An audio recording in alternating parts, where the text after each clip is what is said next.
On the road to Kutupalong, the biggest formal Rohingya refugee camp, thousands were awaiting the arrival of the Mother of Humanity, also known as the Bangladeshi Prime Minister, Sheikh Hasina.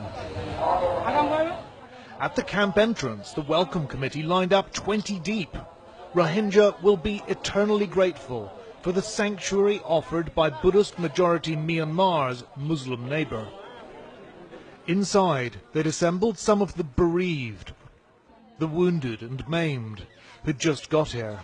This mother of 4 had been terribly burned and was yet to receive any treatment. The villages were burned down and all the boys and men taken by the military, and many killed. Everyone was scattered. In the chaos I lost my children. I ran back to my home to look for them, but my whole house was in flames. I rescued my 4 children, but there is no trace of my husband. When the Myanmar army came and started to shoot, my brother was killed. I was shot in the leg. I played dead. When they'd gone, I crawled into the jungle, where I stayed for 2 days before making it over to Bangladesh. I couldn't walk. My fellow villagers carried me all the way. There is a controlled but smouldering anger in Bangladesh about what's happening over the river. The terms ethnic cleansing and crimes against humanity are being used by high-ranking officials. The foreign minister used the G word, genocide.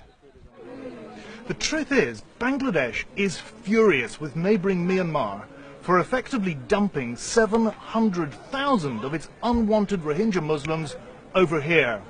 Nearly half of them in the past fortnight alone. The question is, what are they going to do about it? When the Mother of Humanity arrived, she listened carefully to people's stories. She put her arm around Anas, a 9-year-old survivor from Labana village, whose nose was grazed by a Burmese bullet. He'd come that close.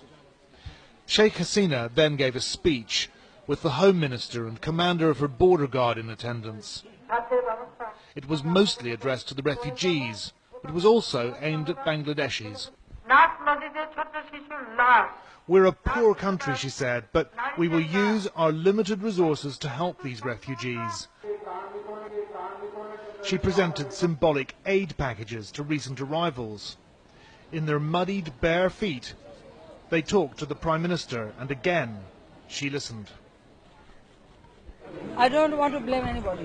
What happened in Myanmar is inhuman. They should have handled this situation patiently. They should not have allowed the army or their law enforcement agency to attack the common people. What is the crime of the children or women or the innocent people? They should take them back, all those who left the country.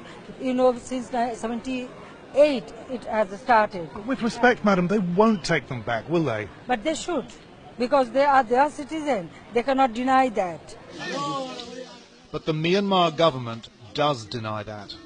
The surge of stateless Rohingya shows no sign of easing.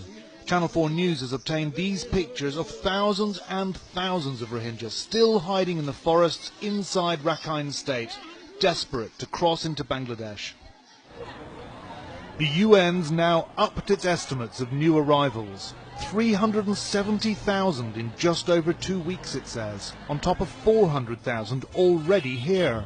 Everyone's overwhelmed. New makeshift tarpaulin cities sprawl across forested hillsides. There are no toilets. No one in this hilltop hellhole has eaten much at all since they got here. To get food, you need a ration card. Put your hand in the air if you have a ration card. Nobody has got a ration card. So without the ration card? No. Nothing? Nothing. This has got to be the youngest person I've ever interviewed. We were standing talking to a number of refugees. And this little guy here, I don't even know how old he is, his name is Mohammed Faisal, came up to me, he just started tugging at my leg and he said, "We're here because they were shooting at us." And we asked him, "Where's your father?" And he said, "My father has gone to see Allah." We don't know how old he is. We don't know how old he is.